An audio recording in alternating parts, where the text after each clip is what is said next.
Introducing Fernando Puma Martinez ng Kagan Bukidnon in the Philippines. Introducing Jerwin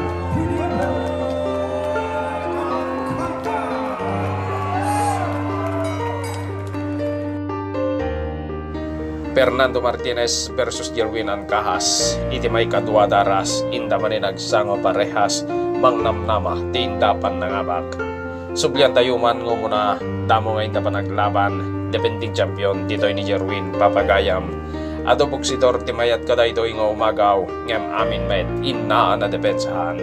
Ngem iti ima ni Martinez, saan ni suna nakalisi, tadituyen na nagmudo, iti IBF Super Flyweight, inna panagari. Takalpasan iti to sa round ngayon na pa nagriri, iti makalaban tingato, iti referee, amin ket pabor, ken ni Fernando iti.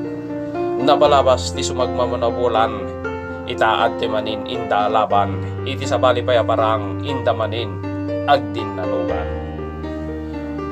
Round 1 to 6, napintas pa lang ti karaw ti buksidor tayo, footwork na, iso pa lang ti matino.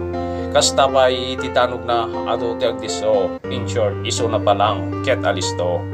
Ngem dagiti si marunon around nagbaliwen, di ayam na napukawen, ti balon na pigsa. Ket dito'y nag-take over en ti kalaban na, kas iti mo na, iti apanagsango da, na dehado manin, iso na. When kalpasan iti 12 rounds, isep tinagunod, boxer ti Argentinian. Tay iti may katwagon daway, ima namanin iti naitag-ay, baligi sunang kontra iti buksidor tayo, kalkalpas din nanuganda, anaangay.